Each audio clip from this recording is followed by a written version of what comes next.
On our documentation, and this is a real key part of my world. I live and die by documentation. I get paid to read through documentation. I mentioned that yesterday. I've got 3 cases going right now that I'm going through thousands and thousands of pages of documentation to try and figure out what happened on the job and was it done correctly or not. Then I'll go wind up sitting on in a deposition at some point probably and saying, here's what's going on. And it always costs a lot of money to get into litigation. Everybody is expensive. And so I see the back end of it where it can get so ugly if you don't write things down correctly. So my documentation is going to start with the phone call. When they call and say, hey, yeah, our house is wet. You got to come help. Okay, what happened? When did it happen? What areas are affected? How many rooms? How many square feet? What kind of flooring do you have? How old is the house? Is there someone there? Is the owner there who can sign our contract? Do you have insurance? What's your insurance information? One thing I would recommend when you can tell that you need to, sometimes it's a quick phone call. We had water damage. Yep, we'll get on our way and you get the basic information. But think about if you called the fire department because your kitchen's on fire and the fire department says, okay, well, you were on vacation. How long were you on vacation? Where were you? Was it fun? Oh, nice. Okay. And start asking all these questions like, maybe get the truck on the way. My house is on fire. Well, sometimes people, their house is swimming and you're asking all these questions. And so there have been times when I can tell someone's stressed. I've said, all right, let me get some basic information, name, address, phone number. Great. Can I put you on hold for a moment while I dispatch the crew? Okay, they're on their way. Now, let's get some more information. They're like, okay, great. I know they're coming. Now I'm happy to talk, but I don't want to have an 8-minute conversation when my house is all sloshy. So just be kind of realize that some people, you never know on the phone what the job's going to be because everyone has a much different perception of what's a big deal. The people who call in a complete hysterical panic and say, oh, how many trucks do you have? How fast can you get here? And you show up and it's damp in front of the vanity. It's like nothing. The people are like, yeah, we just got back from vacation. I had a little bit of a water issue. My wife thinks you should check it out. My husband thinks you should come by, whatever. If, in the next couple of days, if you're in the neighborhood, come on by. And you pull around the corner and the animals are lined up by 2 and there's water coming out of the window. You just, until you get there, you don't know what you're up against. It's just gonna be totally different. So I want to get as much information on the phone as again and put it in ways that they understand. They don't know what a big or small is. That's why I say about how many rooms are affected, what kind of rooms are affected, what kind of flooring, about how many square feet do you think that is, right? And then get as much information to get an idea. What kind of flooring, hardwood, tile, what am I up against? What equipment should I be putting on the truck to get out there? And then I'm not going to start the job without a contract, a legal contract that you've gone through your attorney. You can really get in trouble. It doesn't matter how good the words are. If if they don't meet the legal requirements, I've seen stuff get thrown out because, I saw one get thrown out because a guy in California was talking to his buddy at a restaurant in New York, or I think it was New York. It's like, hey, I got to get a new contract. Oh man, I just spent $8,000 on my attorney. I got to, and it's not normally that much, but I got this great contract. It's bulletproof. You can use it. So he sent it to his buddy in California. He started using it, got into a lawsuit, and it was good language. He's like, there's no way I'm going to lose this lawsuit. Well, it turned out he had printed the contract one font size smaller than is required for California law. And the judge said, I don't even care what the words are. It's too small. It's not a contract. And so even though he wasn't wrong, he lost the case. So get legal advice on this kind of stuff. It's really important. So you got a contract, work authorization, however it is, that clarifies. This is what we're doing, and this is who's paying my bill. And you have a lot of people who don't want to sign a contract because they don't understand what's really happening. Oh, no, I don't need to sign that. My insurance is paying for this. No, the builder screwed this up. They're paying for all this. Maybe they are. I hope for your sake that they come through with a check at the end, but you need to understand that I'm working for you.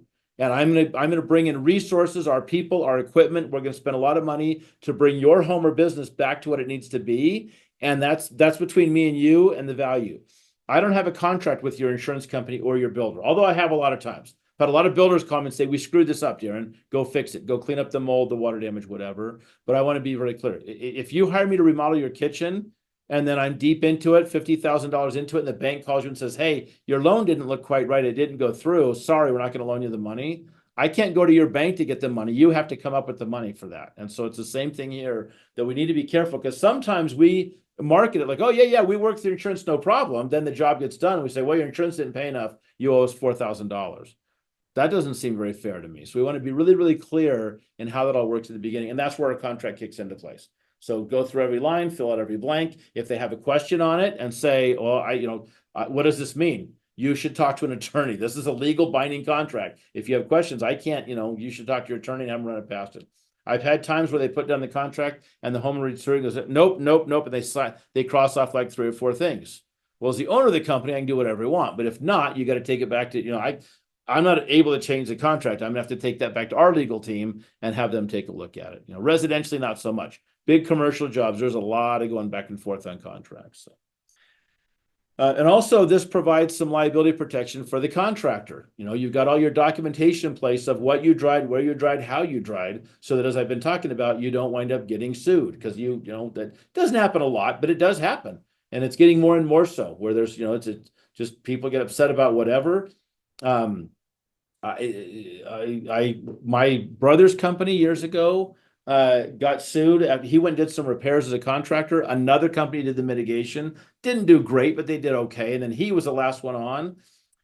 He got sued, and the attorney told him, he goes, look, the only reason you got sued, I'm telling you off the record, I'll never admit that I said this, but we're suing State Farm for bad faith, and we want to keep it in state court. So we had to find someone local to sue. So we threw you in because you're the last one there. Give us $100,000, we're done. He goes, I'm not giving you anything. I did nothing wrong. And he fought and he won. But I'm just saying crazy stuff happens. A case I got last night mediated, same thing. The contractor got dragged into it because they're suing the insurance company and they're just trying to get a little bit more leverage. So it can happen even though you did absolutely nothing wrong. So good documentation about properly drying it down. I'm going to talk more about that here as we go on a little bit. I'll kind of cover it now. It also helps you get paid. This is what we did, and this is why we did it. If you think about, if someone does come and say you did a bad job, and we're going to talk about moisture logs here in just a little bit, but if you don't have a good moisture log that can prove when we got here, it was this wet, it should have been this dry, and we dried it to that. If they're coming and saying you did a lousy job, it's all moldy, we don't feel well, our kids are sick, our house has no value, and you don't have good documentation, then you're going to lose. And I've seen it go both ways. I've seen companies who did a good job but had bad documentation lose cases. And I remember one where they had like 3,000 pictures on this 1-bedroom condo, and they got sued and came back and said, nope, here's the picture. The drywall you said we didn't remove, there it's removed. The framing you said we didn't dry, there's a picture of the guy holding the meter showing it's dry. And the lawsuit was literally removed the next day. Like, oh, well, we didn't know you had good pictures. All right. They knew what they were lying, but they hoped they could get away with it. So 99% of the documentation that you write down will go in the file. You'll never see it again. But the 1% of the time where someone questions you or sues you and you've got all written right there is worth everything that you ever wrote down. And so, yeah, take the time to do it. Something else I was going to say, it'll roll back around here in just a moment. The other thing that to me is really, really critical. Well, let me ask this question. Just throw it out there. Help me out, unmute and help me out here.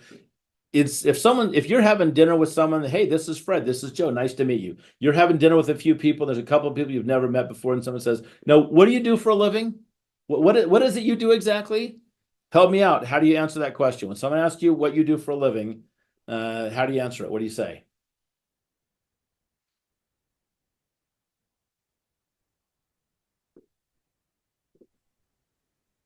Oh, not I usually do mitigation. Do mitigation, okay. Usually I kind of lead it off with the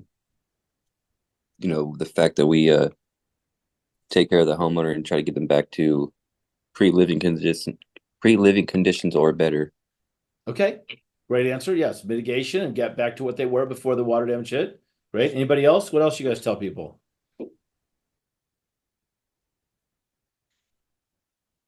That's it. You never talk to people. You never go to dinner. You just go ahead, Jonathan. I can see you're flipping back and forth there. Well, I mean, I'm a plumber, so when it comes to plumbing, I tell people I herd turds down the toilet. Down the pipe.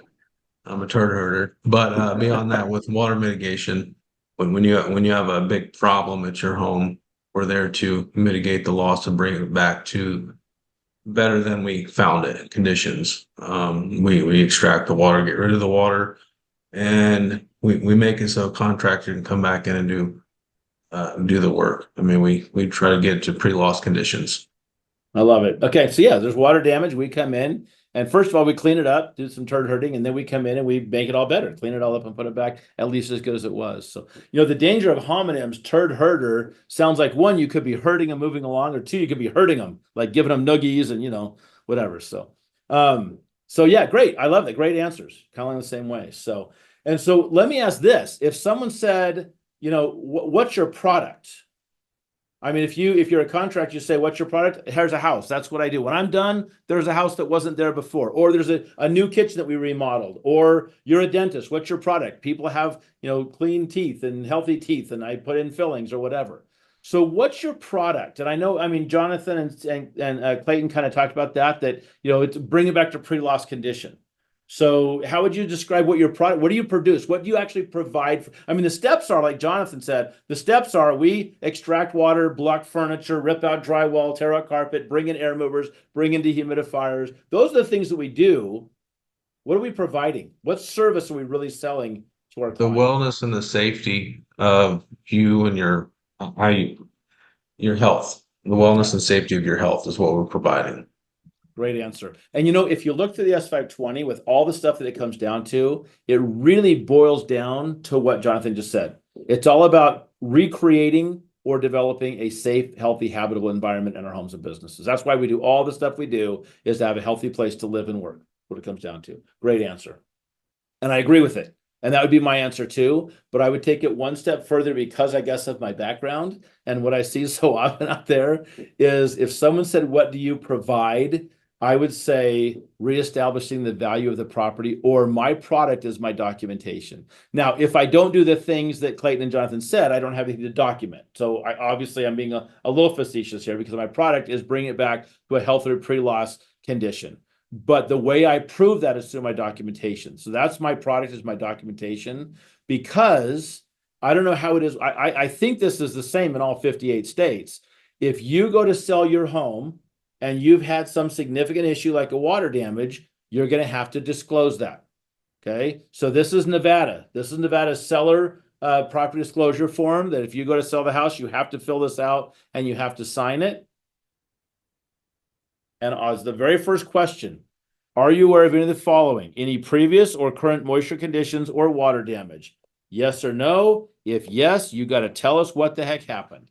And so when you're trying to sell your home and you say we had some water damage, they're going to say, what happened? Who did the work? What did they do? Well, here's their invoice.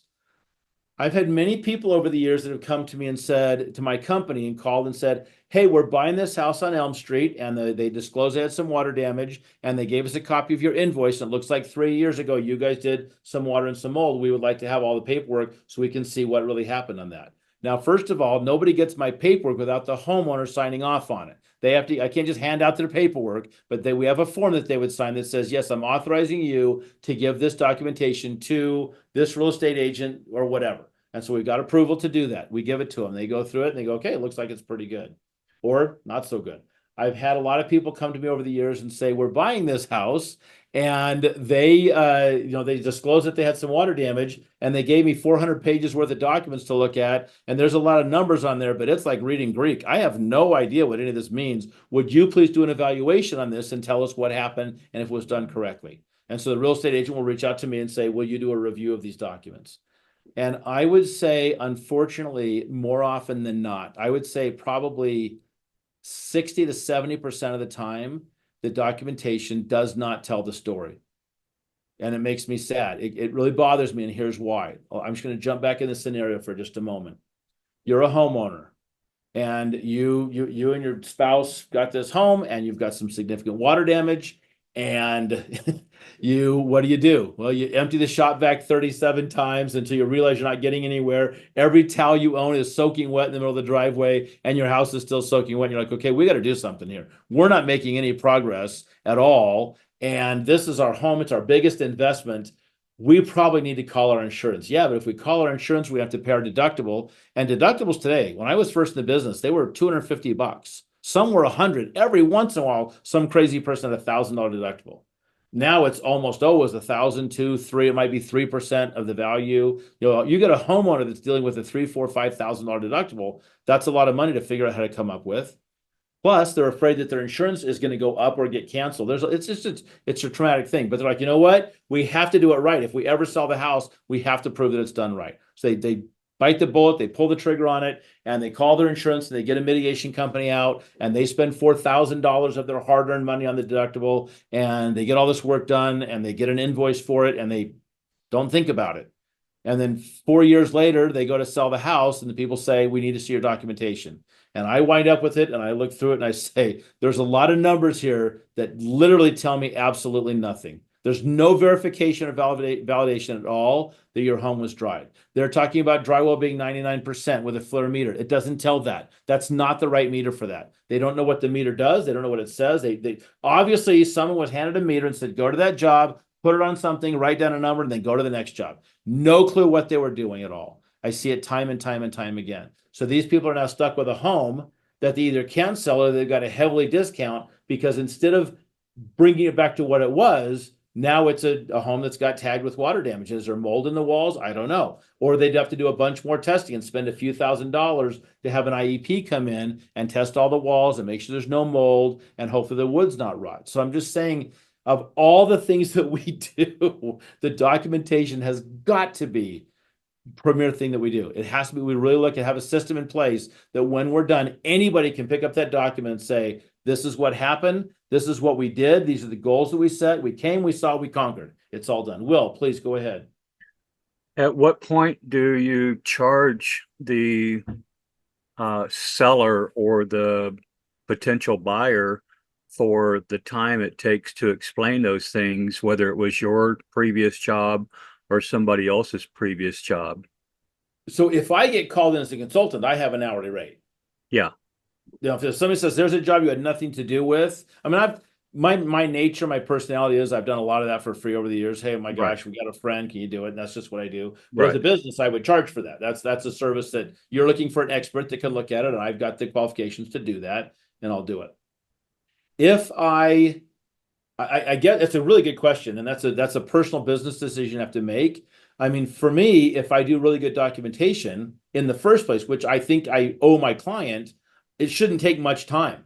Sure. Because I say, here it is, read the book. Now, if you're not willing to read it, I had a case not too long ago, and there was another, they brought their expert in, and he called me on the phone, and I was with their client, and he's asking all these questions. And after a few minutes, I said, wait a second, did you read my report? He goes, well, no, I haven't looked. I said, every question you're asking is detailed, great detail in my report. And I'm here as a courtesy. I'm not charging anything. You're charging your client a bunch of money right now to be on this phone call. You read my report. If you have any questions after that, I'm happy to get back on the phone, but I'm not going to regurgitate it for free. And so if we give good information, then absolutely. But if they come back, you've got some people, I get that just, what about this? What about that? At some point you need to say, here's the report and I'm going to offer you 20 minutes, 30 minutes of my time to answer any questions you want. If it goes longer than that, I'm happy to do it, but here's my hourly rate. That's just that, that's what you'd have to figure out where you're at on that. Exactly. If they're being unreasonable, then yes, you have to at some point get their attention monetarily. But if it's just legitimate questions and what does this mean? If it's the other thing too is who's asking the questions. If it's my client who's selling the house, I'm going to give them more time and energy. If it's someone else that's buying the house and they want to talk to me for 4 hours and ask every question, call every 13 seconds, you have to somehow curb that because they'll suck the life out of you. So, yeah. And I get it. They're worried. What really happened here? What does this mean? What does that mean? So thank you. You bet. Great question. So anyhow, I'll get off that. But to me, that's a huge, huge, huge part of what we do is we're the ones that reestablish the value. Something bad happened, value went down. Here's our paperwork, value is back to what it was or better. So yeah, I think that. Photo documentation, or I'm sorry, we'll get to that in a second. Reports and documentation. If you didn't write it down, it did not happen. And you're busy, you think you can remember it, you'll get to it later. On the job site before you leave, do your documentation. Or have a system where you can record it and have it transcribed or whatever, but you've got to get that documentation in there. Jonathan, go ahead. So I use Encircle now. We did something different before that. What's your favorite brand of documentation for I mean, we used to do timestamp photos with where we were at and the location with an app, and now we're using an Encircle app. What's your favorite method of documentation? There's one that's called, so Encircle is a very popular one. There's one called Mika that's now called Mitigate. They've just completely revamped it and changed the name. There's Clean Claims, there's Restoration OS, and there's a bunch of them that are out there. There's also like Company Cam is out there. They've been in other industries like roofing. They're coming in. Well, they've come in. They've made a strong presence here. And so here's how I'm going to answer that is, there has been and kind of still is with some instructors where if I do a private class for a company, I can do whatever I want. But as a regular instructor, one of the rules for ICRC instructors is that if I talk about a chemical like shockwave, I've got to talk about Benefactin Decon 30 because I'm not supposed to be selling anything. I'm not. So I'm more than happy to answer that question for you offline. But in class, I'm gonna be very, very cautious about making it look like the ICRC is pushing anything. Very good question. Happy to take it, just not in the context of the class. But that is a real popular one. That's a lot of people use that and like that one. So, all right. So documentation, write it down. Don't remember it. And the ironic thing is when you've got the times when there's a huge windstorm or a flood or frozen pipes or whatever, and you're literally getting, I mean, there's times where you've got 100 jobs on the board and 750 people that have called that you've said, I'll get back to you if I can. You're going absolutely insane and you're running like crazy. You're working 3-week stints where you're sleeping 3 hours a night. It's absolutely beyond nuts. And you're like, we're so busy, I got to go. But if you don't write the stuff down, I mean, I told my crew at one point, if you're not going to do the proper documentation, don't do the job. Because you might bring in $3,000-4,000 to the company that it's going to cost me $20,000 to defend if we screw the job up, or if we do it right and I can't prove it. So don't do the job if you're not going to write it down before you leave the job site. And this is kind of a weird side note, but I would have technicians get so frustrated with having to fill out the paperwork. You know, and sometimes it seems, I'm sure we've all had the experience where you go see a doctor. You've already seen the doctor. They say, well, you haven't been here for more than a year. So and they give you 8 pages on a notepad you have to fill out. And by the time you've filled out your birthday, your social security, and your name on 8 different forms, it's really frustrating. It's like, let me write it down once and you put it in there. Why do you make me keep writing the same thing? Well, that's how technicians feel. I'm writing the same stuff down and so what we would do is we did a lot of cross training with our staff. We would have a class for the salespeople put on by the technicians to say, this is what we do in the field. And sometimes the client says, well, they said you could do this. We can't do that. Stop telling people we can do that. We can't do it. And then we would have the salespeople do a short presentation for the technical staff, the field workers. And go, and this is what we're telling people. And they go, oh, don't tell them that. We can't do it. Hey, do they know we can do this? And so if you're in sales, you're going out and making promises, and the people in the van are the ones that are keeping those promises. They should know what promises you're making. And then they should also let you know which other promises you can make and which ones you can't make. We would have the people in the office do training for the field techs and say, so you know, I know it's frustrating. When you fill in this form, it goes here, here, and here. This protects us from liability. This gets us paid by the insurance. Here's all the things that happen. And they go, well, wait a second. What if you doubled those up and you just made a copy? Oh, that would work. We could do that. Good thought. Because I tell my technicians, I'm like, you're complaining about filling out paperwork. I've got you going out and scrubbing mold and going in crawl space. This is the easiest part of your day, and I'm paying you for it. But if they don't feel like they're being productive, they don't want to do it. So help them understand why. If people know why they're doing something, they'll do a better job and they'll understand why it's important. Otherwise, it's just, I don't care how stupid of a job I do because it's going to get put in a folder, nobody looks at it. And sometimes that's true. Let's fix that, right? So anyhow, document it, write it down. I get there initially and say, okay, where's the job? Not only where's the job located, but where on the property? Is it in the basement, the attic? Is it the 3rd and 4th office? You know, is it the apartment on the 2nd floor or whatever? What's the structure type? Residential, commercial? What's it being used for? Is it a residence that has a daycare center or an elder care? I've seen a lot of that in my last couple of years where I go to someone's home and they've got 4 or 5 elderly people living with them in the home. That's their job. That's what they do, is take care of them. Well, that's going to change the dynamics of the job a little bit when you're trying to make sure that they're healthy and okay and they can get around with their walkers and wheelchairs. Who lives there? Is it owner occupied or is there a tenant owner or, you know, that's in there? Where did the water come from? Where did it go? Is there contamination in the water? And why do you think there is? What are the contributing factors to that? Just anything that supports what you're doing, anything that seems at all relevant. I'm heading down the stairs, following the homeowner into the basement to see the water damage, and I hear them say in frustration, "Oh, this is the third time this stupid basement's flooded. I'm so sick of this." That is going in my notes.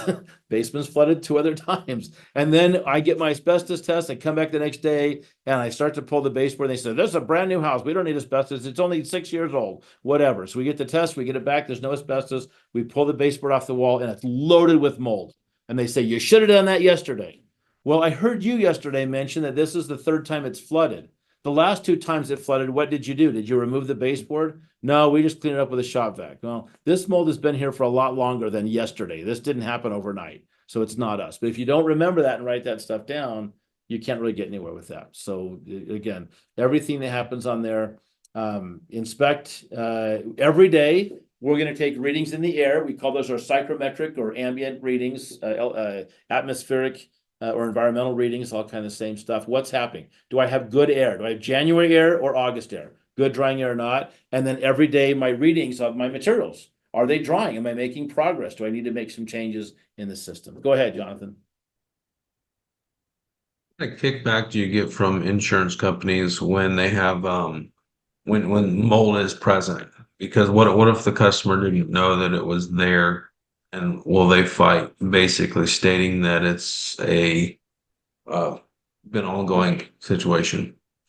I've had that happen a lot of different ways. So if I am, and I know there's been some changes recently, but State Farm and farmers, for example, when the mold became a big issue, they just said, "We don't have any mold coverage, period, at all. We don't care." And most the companies who have some mold coverage, typically they don't have mold insurance. But if they have a covered loss of a water damage that results in mold, then they say, "We'll give you $5,000 to clean up the mold." So it has to be resulting from a covered loss. And so in that situation, yeah, they could say there's no way it grew that quick. And so therefore that has nothing to do with it. Most of the time for me, if we're pulling off, if it's a water damage job, and usually, I mean, sometimes you're out there in a couple hours, usually it's the next day or they're gone somewhere. Typically we've said there's mold in here. We pulled the baseboard and there's mold. It doesn't have a driver's license. I don't know how old it is. It probably didn't grow this much in a night, but it's there. Usually we've had them say, "Yeah, go ahead and do it." Or we've done it. But yeah, we don't want to have those conversations because yeah, if it's a lot of mold, it didn't happen last night, then they might say that's pre-existing, we're not covering. The other thing, and this is not what you asked, but we did this legitimately. I think I mentioned this yesterday, but my mantra was my story doesn't change depending on who's in the room. It is what it is. I'm not trying to save money for the insurance. I'm not trying to get things for free for the homeowner, whatever it is. And I'm not going to play games with that. But for example, if I've got let's say it's a job where it's either there's a limited amount of mold money, $5,000, or an insurance that doesn't cover mold at all, and I'm taking out this drywall. Well, if I would be taking out that drywall anyhow because it's wet, then the removal of the drywall goes on the water portion of the bill. If I have to build a containment and scrub the stud and apply antimicrobial because of the mold, that would go on the mold part of the bill. So I would break it out and get as much out of that mold limitation that I could legitimately while I'm doing that. If someone's got category 3 water that's covered by the insurance and they've got mold that's not covered by the insurance, I'd say, well, you're in luck because all the work I'm going to do to get rid of the category 3 water and the materials is the exact same thing I would do for the mold. I'm going to remove the drywall, remove the carpet, wipe it down with antimicrobial, and HEPA-vac everything. The only difference is when I'm done, I'm going to get a clearance on the category 3. And since your insurance is not paying for mold, they're not going to give a clearance on the mold. I would recommend that when the IEP is out here anyhow, that you spend a couple $100 with him and have him also test for mold. And that way, when you disclose, you know that you're good. But I want to work with them and let's say, you've got this much money. How can we legitimately stretch that to the best benefit that we can? Will, go ahead.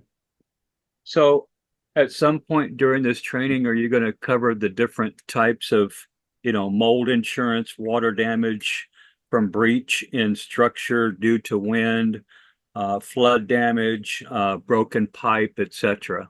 Not any more than I just did. No, this is the class on how to clean it up. We're talking about some of the basic things once in a while, like ACV and RCV, but no, this is not a class on insurance coverage at all. Yeah. This is just how to clean it up, regardless of who's paying for it. Do you guys offer a class like that?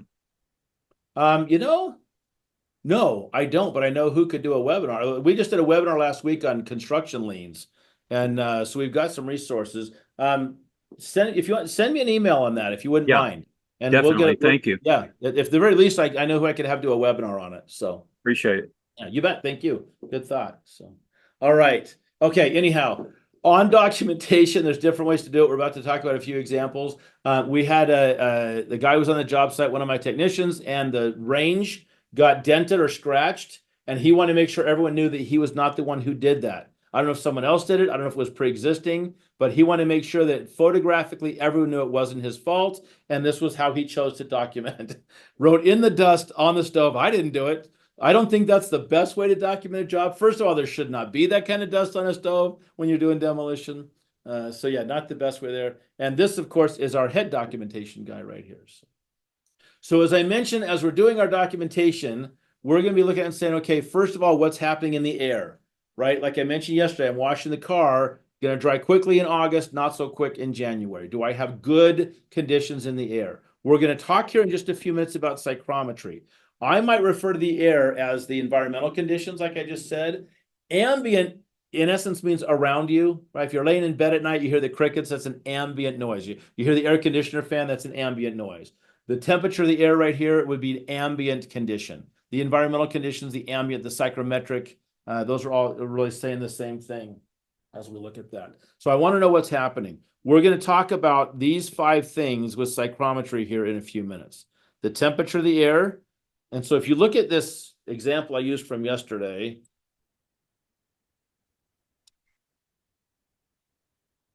here's my measuring cup.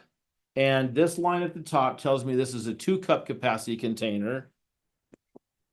And this tells me it's a 4-cup capacity container. We're going to find out in a few minutes that what the temperature of the air is actually telling us is the capacity of that air to hold vapor. The warmer the air, the more energy it has, the more water vapor. So the temperature is the holding capacity or the size of the container. How much water vapor can it hold? And then we say, what's the relative humidity of the air? Well, if the air can hold a certain amount of moisture and it's holding anything less than that, it's at a percentage. This can hold 2 cups. It's holding 1 cup. Relative to how much it can hold, it's 50% of capacity or 50% full. The relative amount of moisture in this container is 50%. Well, if the air at that temperature can hold this much moisture and it's holding this much, it's at 50% relative humidity. Relative to how much humidity it's potentially can hold, it's holding 50% of that. Okay, that's what relative humidity is. We'll go through all this extensively. The GPP is how we measure the weight of the water vapor. We measure it in a term called grains. How much does it weigh? So for example, this, if it's 1 cup of water, that's 8 ounces of water. It's 8 fluid ounces, but it's actually pretty close to 8 ounces because of the mass of water. But that's the kind of the weight of it is what it would be. Dew point is how much it can hold. At what point does it become dew again? So if I have a 2-cup container with 1 cup of water and I pour it into a 1-cup container, now I'm right up to the line. It's at capacity. If I put more water in there, eventually it'll spill over the side. It's as full as it can get. So at 100% relative humidity, when the air's got as much as it can, it's at dew point. If I try and put more water in there, it's going to spill out over the sides. It can't hold anymore. And then vapor pressure is the pressure of the vapor. So on this, again, it's 8 ounces, but it has a gravitational, I can feel the weight of that, the pressure on my hand from that, and the vapor pressure is pushing off on all sides. We're going to go through each of those, but that's what we're documenting. Will, go ahead. How well do we need to know that info? You're going to know the basics of it. We're going to go through what it is and have a general idea of what it is and how it applies and why we need to know it. But this is not an HVAC course. Thank you. So you'll need to know the elements of it and how to plot them on the chart, which is really easy. It's super, super easy. So, matter of fact, if you look at, we've all seen an axis, right? Where you say this is A and B and C and D and E, and this is 1 and 2 and 3 and 4, and you got the lines going this way, and you got the lines going this way. And I say, if it's C3, well, here's C right here, and here's 3. Okay, it's right there. That's the psychrometric chart. It just has these different elements. You say, if it's this and this, where is it on the chart? You just match them up, and there you are. We'll go through more of that. Will, is your hand back up or still up? Sorry. Sorry. No, it's fine. I just want to make sure I'm not missing a question. So, So every day we're going to take readings with what's called a thermal hygrometer to find out what's happening in the air. It's our measuring cup of the air. We're going to do what's called a moisture map. So it tells us that moisture, this is a should in the S500, moisture migration should be documented. And it says as a minimum using a moisture map. So a moisture map it's a diagram to show what's wet, where the water has migrated to, that anyone can look at and say, okay, I see what's going on. Without ever having been on this job, I know that where it's blue, the floor is wet. Where it's green, the ceiling is wet. Where it's red, the walls are wet higher than 2 feet. And where it's yellow, the walls are wet less than 2 feet. And so what this tells me is that looks like there was a leak above in the ceiling. The ceiling got wet and dropped down a couple of walls and spread out through the floor. And a couple of these walls, probably where carpet is touching it, the water wicked back up. Okay, I have a pretty good feel for what's happening on this job, just with a simple moisture. And these can be very, very detailed. You can, if you're in a commercial building, it's they'll have an emergency evacuation route on the wall. That makes a great moisture map. Don't pull it off the wall. They'll have a copy for you. Apartment complexes, they have a brochure or a PDF that's got all the floor plans of the 1, 2, and 3 bedroom. It's a great place for me to do my moisture map on. But and you can, as I said, this is super simple. You can get very detailed. Where's the dehumidifier? Where's the air movers? Which direction are they blowing? Where's the source of the water? You can put where your moisture readings are, whatever you want to, but at least have a moisture map initially on day one. And when we get into the calculations for air movers, that's based on how many square feet of flat surfaces there are, how many square feet of wet floor, walls, and ceilings. Well, how do I know that if I haven't done a moisture map? When we get into what's called the class of loss, that's based on how many square feet of materials are wet. So I have to have this information to properly document my job. In addition to that, some sort of a moisture log. You can do a piece of paper, or there's the programs we just talked about a few minutes ago, which many people use. They're maybe a little pricey, but depending on the time they're saving you and the documentation it gives, a lot of people are going that direction. But we use various logs. So super simple. What's my material? Plywood. We're going to talk here in just a few moments about what the dry standard is, but what's my dry standard and my goal? What's normal? What am I trying to get to for the plywood, for the drywall? What's the date of my inspection? What time was my inspection? What job information do I have? Who's the technician that visited that job and what meter were they using? Then I say, okay, in the bedroom, I'm using on the pin mode, on the floor, in the center, plywood using the wood scale. The wood was 78 degrees. I was at 27%. My drywall on scan mode, drywall scan mode, 75 degrees, 87 points. And so I'm going to go through every room on every material every day and get these readings. And we're going to go through meters here in just a little bit. But I want to have extensive readings to prove what was wet, to justify the equipment that I used, and that I get it dry back to what it was, so we know that there isn't going to be any long-term or ongoing microbial issues or structural issues as we move forward. In addition to taking the readings of the materials, we also need to take the readings of what's happening in the ambient air to make sure we have good drying conditions. So we'd take the readings outside when we start a project and get to it, the temperature, relative humidity, which allows us to find all of our other information. And then inside in the room or the drying chamber, we'd take a reading of the ambient space as well as potentially what's coming out of the dehumidifier. So this is an example of a dry log on this from my son. And so, here's the time and date, boom, boom. Missed a day on the 14th right there. Started at 20. So here's my dry standard is 13.1%.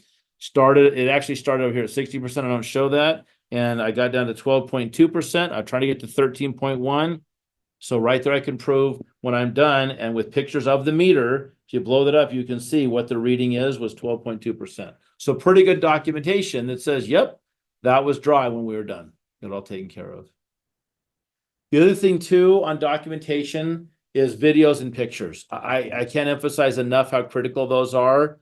I wind up going through so many pictures on a job site, and you'll go through 2,000 pictures and find the one that you need. It's like, there it is right there. It's so clear that what you're claiming happened didn't happen. It's right there. The other thing about pictures and video is a lot of people, and I am kind of, I don't know if naive is the right word. I'm very optimistic. I think that most people are pretty good people. I know there's some terrible stinkers out there that lie and cheat and steal, but I think a lot of people are just trying to get their homes back together. But we do, I mean, my next oldest brother and I, when we were kids, shared a bedroom. We had twin beds and a dresser in between, and we'd be playing in the room, and a toy would go behind the dresser. We'd grab the dresser, pull it out, get the toy, and shove the dresser back in. Well, we scratched the side of the dresser on the bed frame, moving it in and out.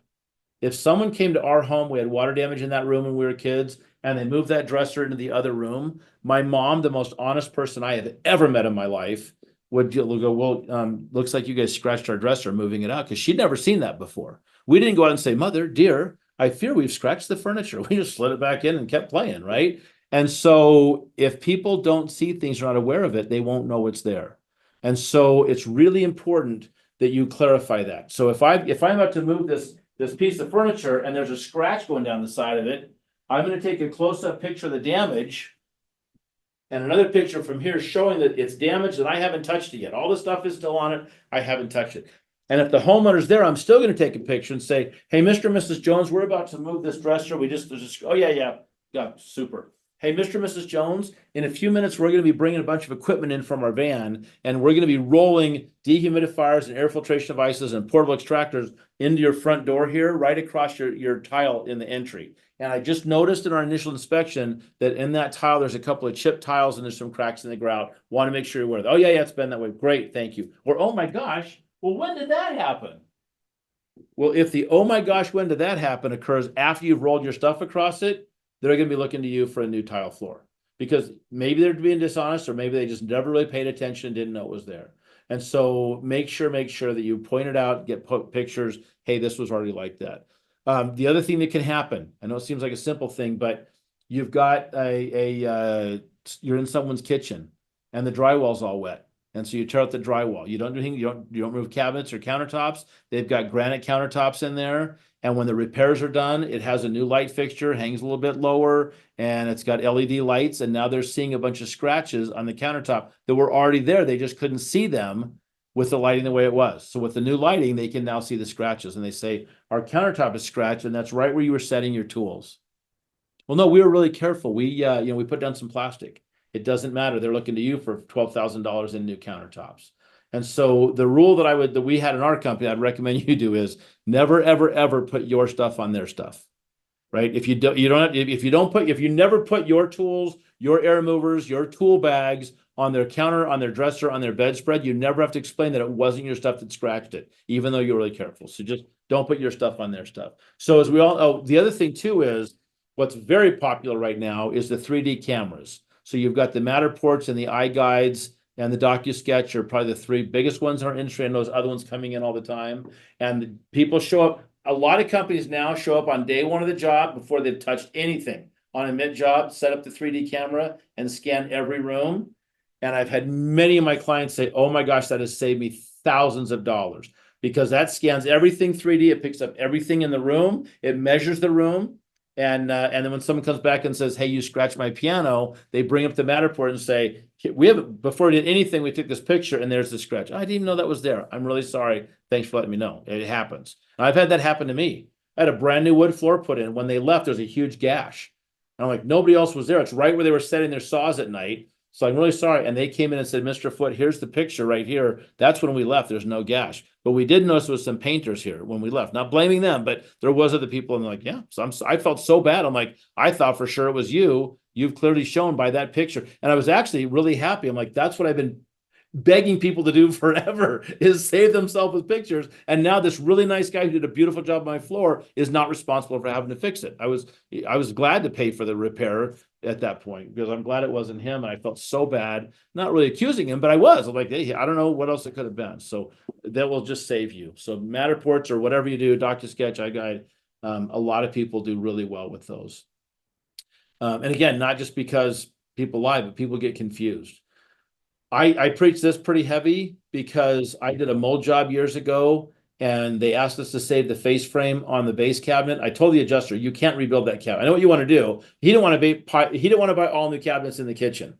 So he wanted me to rebuild the base frame, which I've done successfully at times. I said, this one you can't. If you look at the way it's put together, it's coming apart here. You can't do it. I wasn't doing the repairs. He asked me to save the cabinet. So I wrapped it up in plastic and took it back to my shop. It sat there for 3 months. And then finally I got a phone call from a contractor saying, hey, I'm coming to pick it up. Great, get it out of there. I go back to my shop. I just come back in town from a mold seminar. And I'm like, where's that cabinet that's been sitting here for 3? Oh, while you were gone last week, your partner said, throw it away. I'm like, okay, I'm okay. I take really good pictures and I did that job myself. I can, so when the contractor gets here, I'll just bring him to my office, bring up the pictures and say, look, you agree? Well, you explain to the adjuster that there's no way you could have rebuilt that. I'm like, I'm still going to be okay. To this day, I don't know where those pictures got filed because they were not in that job file. And I looked everywhere I could think of. Every other job that day, it was like apple cherry. I'm checking apple blossom, apple pie, apple whatever. I don't know where those pictures are, but I do know where the cabinets are. All those kitchen cabinets, when I open my garage door at home, are installed in the right side of my garage because I had to buy them because I couldn't prove that they could be saved. So they're nice cabinets, but not what I would have liked to have had for $5,000 and way too nice for my garage, but I wasn't going to throw them away at that point. So I'm just saying, get good pictures. I'm storing tools in these really nice kitchen cabinets because there's no way I was throwing them away. So we all know a picture's worth 1,000. I know it's supposed to be words, but I'm going with dollars here because that's what it's going to save you. And remember the importance of good photographic documentation. I'm going to turn to my good friend, Jim Croce. Photographs and memories. All about photographs and memories, baby. Great album, by the way, if you haven't heard it.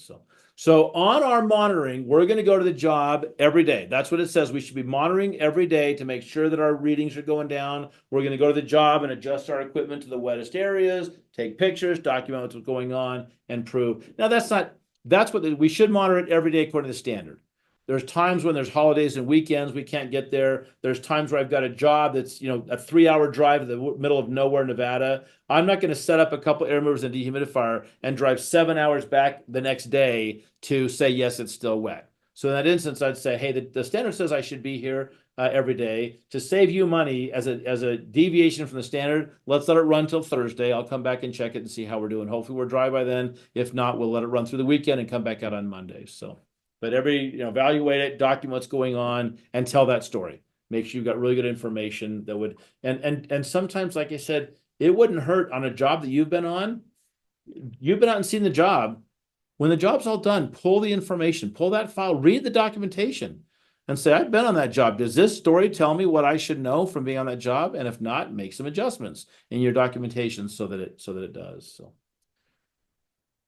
something else that, not saying you ought to do, but something that I started doing, there's no way I'll ever know how much it helped me, but I know that it did on occasion, was people would come and say, as I mentioned before, Darren, we're buying this house and we need all your documentation. Well, I've got to go back 3 years ago in the archives, find the file, photocopy or scan in 300 or 400 pages, give it to them, and hope like heck we didn't screw up on some of the numbers because we're not perfect. We could have written something down wrong and somebody could say, well, what does that mean? So it's just a hassle all the way around. And so what I started doing on our invoice, on the cover page of our invoice, was putting a very brief synopsis of my dry log. My dry log has every material, every room, every day. My synopsis says, affected material or job synopsis, plywood, unaffected or normal was 8%. It was as high as 54. When we were done, it was all at 9% or less. Doug fir, unaffected 11%, as high as 48. When we were done, 12% or less. Gypsum board, drywall sheetrock, unaffected 12 points moisture level, as high as 68. When we were done, 14 or less. Throughout the drying process, the moisture content and levels in the affected materials were brought back to levels consistent with unaffected areas and to levels not conducive to microbial growth. Thank you so much and have a nice day. And so someone says, we had some water damage done. Here's the invoice. And they go, everything was dry. We're good to go. I mean, right there, you've explained everything and you're good to go. The other thing for documentation that I would strongly recommend is sometimes you'll get that hold harmless waiver, release of liability, whatever you want to call it, and sometimes you don't. The carpet has category 3. We need to tear it out. I'm not tearing out my carpet. I'll pay you to clean it really well. I'm sorry, I can't do that. It's not the standard of care. Well, then you're not the right company. You're not tearing out my carpet. I'll call somebody else. Okay, I understand. Will you sign my form saying that? No. They don't know. When you're leaving the job, they're not going to sign a form saying you're off the hook, probably.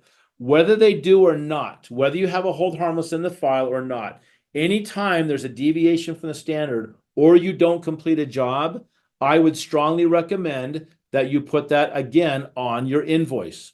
And I tell them, if I don't finish the job, it needs to be on the invoice. Just so you know, there'd be a notation that you're pulling us off early, and they'll be, well, I don't want that. Well, then I need to finish the job. You can't have it both ways. I need to communicate with whoever's going to buy this house that we didn't do this work that you're indicating we did. The job was not completed by ABC Restoration, by Water Extraction Technologies. We were directed by the homeowner or property manager, real estate agent, whoever, to discontinue drying services before it was complete, including, but not limited to, plywood subfloors dug for framing as high as 36. Our goal was 9. Drywall was as high as 38, going for 14. Ceramic tile was as high as 63, going for 42. Elevated moisture content can lead to structural damage, dry rot, microbial growth, odors, contamination, etc. That you'd be very clear. Quick scenario why this could be a big problem for you. You get a phone call from Google. You go out and help a lady 2 o'clock in the morning. You go out, you had a little broken pipe, you extract the water, a couple air movers and a dehumidifier. You're there on day 3 and you do some readings. You say, we're making pretty good. We're at 17% here, 14% there. We're trying to get down to 9 to 11. Another day, 2 at the most, we should have it all dry. And she says, you guys are great. I love you. You showed up at 2 o'clock in the morning. You've been here every day when you said you would. I hope I never have this problem again. If I do, there's no one I would call but you. But you told me how much the equipment is every day. It looks dry to me. I know your little pokey meter thing says it's still wet. I think we're in pretty good shape here. I'm not worried about it. Send me a check for what you've done, and we're all done. So we get back to the office. We send an invoice. She writes us a check for $1,723. We cash it, and we go on. She sells the house 4 months later and gets the form that says, did you have water damage? Oh, we did actually. Yeah, we had some water damage. And so she says, here's the invoice. The invoice just shows equipment in place and it was dry. So they buy the house, tear into that a month later, it's all moldy, and they sue you. Well, we didn't finish the job. Doesn't say that here. You just charge them to dry it out. So you want to communicate very well. We didn't finish this job. We were told not to, and we didn't finish the job. So the more information you give, the better. I would send an email every Friday to all of my clients and say, this is where we are right now. We're going to the weekend. Just want to give you a heads up. This is where we're at. And sometimes it was, the cabinets are 6 weeks out. The cabinets are 5 weeks out. The cabinets are 4 weeks out. I want you to know that even though we're not doing anything right now, your job is still in my mind. I'm still working on that. It's sitting there. Cabinets are 2 weeks out. The truck was on its way, got hit by a semi. The cabinets are 6 weeks out. It happens. Stuff changes. And what I was saying a few moments ago on documentation was, every time I meet with an adjuster, a homeowner, on the phone or in person, I always send an email to recap the conversation. Hey, thank you so much for meeting at the Jones residence today. As we talked about, tomorrow we're going to remove the kitchen cabinets and remove the granite countertops. We're going to do our best to remove the granite in one piece so it doesn't break, but it might happen. And as we discussed, if it does, that's part of the claim. The way they're installed, they're going to be hard. Or it's tile countertops. We all know those. There's nothing we can do to save them. So we're starting tomorrow morning at 8 a.m. If you have any questions or if I misunderstood something, let me know right away. And they call screaming, going, that's not what we talked about. Well, I'm glad to know that before I started the job. What did I misunderstand? So yeah, just I finish it, I put it in there, and then it's documented. They might call me back, they might not. It's in there. So, and every phone call you make, even if you don't connect, you should put in there, called the homeowner at this cell number, left a message. Called the homeowner at this home number, didn't get an answer.